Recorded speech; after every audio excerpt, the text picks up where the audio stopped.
Now comes your next topic which is the elements of the brand. Elements of the brand क्या होते हैं? तो elements of the brand क्या है? The brand represent the various tangible element that create the formulate the visual oriented resulting in initiate and inherit the brand element। Elements कौन कौन से होंगे ब्रांड में? विच इंक्लूड्स योर ब्रांड नेम। देखो ये आपका पी वाई क्यूज है, इसमें 3 स्टार हमने मार्क किया because this is your P Y Qs which includes your brand name, logo, theme name, shapes. ठीक है, तो ये इंपॉर्टेंट पी वाई क्यूज रहा है, आया हुआ है पिछले पेपर में। ठीक है, then comes your difference between the marketing. इसका आप स्क्रीनशॉट लेते चलना। ठीक है, marketing and the brand management. Handle marketing क्या होता है? देखो हैंडल करता है individual campaign that promotes the brand. Marketing में convince the customers to buy. Marketing efforts में got over and after the customers buy the product. ठीक है, ब्रांड मैनेजमेंट क्या होता है? ब्रांड मैनेजमेंट क्या है? Involve creating the brand itself। brand would create an impact that would create them तो loyal customers में मदद करता है बिल्ड करने में brand management. And brand management क्या करता है? Stay still till the customer uses the product. ये क्या करता है? कस्टमर के साथ रहता है जब तक कस्टमर यूज़ ना कर ले। ठीक है, तो ये हो गया आपका पार्ट 1 ख़त्म। और ये आपका वही पार्ट 1 का ही ब्रीफ इंट्रोडक्शन है, जैसे कि आप वो इंट्रोडक्शन पार्ट था, यहाँ से हम करेंगे ब्रीफ में। तो इन शॉर्ट यहाँ से शॉर्ट शॉर्ट टॉपिक आएंगे, वो आपका बेस बिल्ड हो गया in the brand management. Then comes your short topics which include your brand management is a process of building, maintaining and improving the brand so that it create a strong customer loyalty trust among the consumer. Consumer के साथ क्या एक strong trust build कर पाए, improve कर पाए। Strong trust and royalty, it create a strong trust and royalty among the consumer, उनके consumer के साथ रिलेशनशिप बिल्ड कर पाए। इन शॉर्ट ब्रांड क्या होता है? ब्रांड ऑफ द प्रोडक्ट को सर्वाइव करना in a competitive market, keeping the customer connected to it emotionally and functionally. Brand identity क्या होता है? Creating a unique name, symbol, design and distinguish the brand, उसको ना बोलते हैं ब्रांड आइडेंटिटी। ब्रांड पोजिशनिंग क्या होता है? डिफाइन करता है how the brand is being perceive in a mind of a consumer. ठीक है, कैसे कंज्यूमर के माइंड में जो हमारा प्रोडक्ट है वो रीच हो जाए, उसको बोलते हैं हम ब्रांड पोजिशनिंग। ब्रांड इक्विटी क्या होता है? बिल्डिंग द वैल्यू कितना। ब्रांड इक्विटी क्या होता है? किसी भी पर्टिकुलर, देखो जैसे किसी भी पर्टिकुलर प्रोडक्ट है, जब तक उसमें ऑडी की कार है, जब तक उसमें ऑडी का सिंबल नहीं है, यानी कि जब तक उसने ऑडी का ब्रांड वैल्यू, ऑडी कंपनी ने उसको एक पर्टिकुलर कार में कितना वैल्यू ऐड कर दिया, उसी को हम बोलते हैं ब्रांड इक्विटी। अब evolution of the brand, one of the most important topics. Evolution of the brand कहाँ से आया? तो इसका मैंने आपको एक्सप्लेन किया है थ्रू द फ्लो चार्ट। देखो इवोल्यूशन आप ये हम कैसे बात करोगे? Asian era, industrial revolution. ठीक है, फिर आप करोगे अर्ली 20वीं सेंचुरी, मिड 20वीं सेंचुरी एंड 21वीं सेंचुरी। तो अर्ली 20 एशियन एरा में क्या होता था? ब्रांडिंग को एज अ आइडेंटिफिकेशन की तरह देखा जाता था, जैसे कि नेम हो गया, सिंबल हो गया, मार्क वगैरह बना के देख लेते थे। फिर इंडस्ट्रियल रेवोल्यूशन में क्या हो गया कि क्वालिटी के ऊपर फोकस करने लगे कि क्वालिटी कैसे होनी चाहिए, पैकेजिंग कैसी है, क्वालिटी ऑफ द प्रोडक्ट कैसा है। जैसे अब गांधी जी के टाइम पे हुआ ना खादी एंड बाहर के विदेशी कपड़े वगैरह वैसे। तो 20वीं सेंचुरी में क्या हुआ था? ब्रांड एज पर्सनैलिटी, ब्रांड को जब पर्सनैलिटी की तरह देखने लगे थे। मिड 20वीं सेंचुरी में क्या होता है? Life style and status, identity and Prestige की तरह देखने लगे थे मिड 20वीं सेंचुरी में, कि भैया जो ज़्यादा अमीर है वो उतने अच्छे कपड़े, उतने बेटर क्वालिटी के कपड़े खरीदेगा। 21 सेंचुरी में क्या हुआ? एक्सपीरियंस एंड रिलेशनशिप, इससे कुछ डिजिटलाइज हो गया, उनके बीच में कस्टमर के साथ रिलेशनशिप कैसा है। अब हम देखो हम पढ़ते हैं एडवांटेजेस एंड डिसएडवांटेज। देखो ये मैंने कहा था ना, अब हम डिटेल में पढ़ेंगे तो शॉर्ट टॉपिक्स आएंगे और ये रहेगा। देखो चैलेंजेस आप ये याद कर लो, कहीं भी ब्रांड मैनेजमेंट का यही फ़ायदा है। देखो कहीं भी आपको चैलेंजेस दिखे, तो आप अगर ये बता दो और ये चैलेंजेस लिखे आप अपने टर्म्स में एक्सप्लेन कर दो, you will get your 100% number. The challenges includes your intense competition, changing consumer preferences, maintaining consistency, high cost, technological disruption। Opportunities क्या क्या होंगे? Opportunities includes your digital performances, social and global research, customer royalty and differentiation, influential content marketing. ठीक है, this is your opportunity and threads जो होगा आपके over.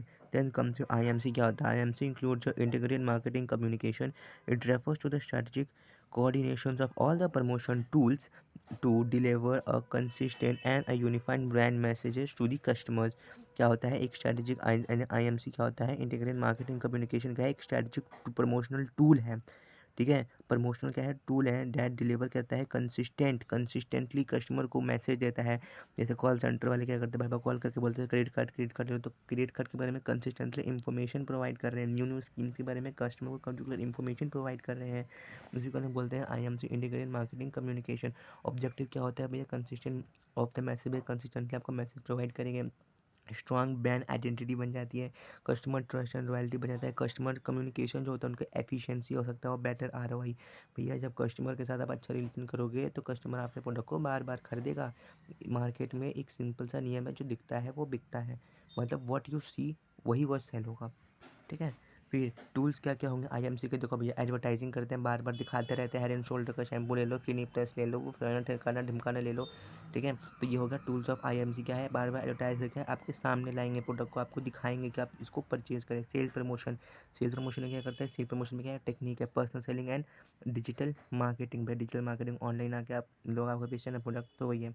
IMC क्या होता है, IMC refers to the delivering और one of the strong message through the promotional channels. आप स्ट्रॉन्ग मैसेज कर सकते हो, इन चैनल्स का आप यूज़ करते हो ताकि आप ताकि आप क्या कर पाओ, अच्छे से इंफॉर्मेशन अबाउट द प्रोडक्ट को दे पाओ ताकि कस्टमर आपके प्रोडक्ट को बाय करे।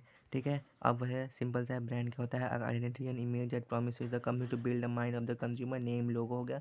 अब देखो यहाँ पे कंज्यूमर कौन होता है, कंज्यूमर कौन होता है, कंज्यूमर क्या होता है, किंग ऑफ द मार्केट। भैया अगर कंज्यूमर नहीं है तो ब्रांड नहीं है, क्योंकि हम ब्रांड किस लिए बनाए, कंज्यूमर की डिमांड को फुलफिल करने के लिए, ताकि हम उनकी डिमांड को फुलफिल करें और वहाँ से हम क्या कर पाए, प्रॉफिट ले पाए। ठीक है। तो consumer is the end user of the product and services, they are the one who interpret evaluate and respond to a brand. वो क्या होता है, वो कर करते हैं प्रोडक्ट को इवेल्युएट करते हैं और उसको रिस्पॉन्ड करते हैं। टाइप ऑफ द कंज्यूमर को देखते हैं, इंडिविजुअल होता है जो खुद के पर्पज़ के लिए बाई कर पाए, खरीदा, यूज़ किया, ये हमने शैम्पू खरीदा, लगाया बालों में, लगा के धो के रख दिया। फिर होता है ऑर्गेनाइजेशन, जो भैया जैसे टायर वाली कंपनी हो गई, वो क्या करती है, प्रोडक्ट को परचेज कर दिया रीसेल करने के लिए। जैसे कार मैन्युफैक्चरिंग कंपनी है, उसने क्या किया, टायर्स को परचेज़ किया, रॉ मटेरियल परचेज़ करा और उसको पैकिंग वगैरह करके कार में लगा के उसको रीसेल कर दिया। तो उसका हो गया आपका ऑर्गेनाइजेशनल। ठीक है। Then comes your growth of the brand. भैया ग्रोथ ऑफ द ब्रांड क्या है, ब्रांड ग्रोथ देखो, इसका सिंपल सा फॉर्मूला मैं बताऊँ, MPC BT याद कर लेना। शॉर्ट फॉर्म क्या है, MPC BT। अब देखो 12th में आपने बहुत सारे कीवर्ड्स की नोट्स रखे ना, इसका शॉर्ट फॉर्म याद कर लेना। ग्रोथ ऑफ ब्रांड की ग्रोथ कैसे होती है, भैया ग्रोथ कैसे होती है, MPC। अब यहाँ पे मार्केट प्रपोर्शनलिटी टू कंज्यूम नहीं है, MPC का मतलब डिफरेंट होता है। तो क्या होता है, देखो मार्केट एक्सेप्शन होगा, मार्केट एक्सपेंशन होगा। ठीक है। ग्रोथ ऑफ द ब्रांड का मार्केट एक्सपेंशन, भैया मार्केट ही बढ़ गई, ग्लोबलाइजेशन हो गया, ग्लोबलाइजेशन होगा जिसको तुम क्या हो गया, डिफरेंट डिफरेंट कंट्रीज़ में हम जाकर अपने प्रोडक्ट को बेच पाए, सेल कर पाए, वहाँ से हमने प्रॉफिट अर्न किया। ठीक है। फिर आता आप जो यहाँ पे इंडिया में आपका जो एक प्याज जो है 10 रुपये किलो दे रहा होगा, तो वो यहाँ फॉरेन जाके उसी प्याज को बेचोगे तो आपको कितना मिलेगा, 20 to 20 डॉलर की तो वैल्यू अलग होती है। ठीक है।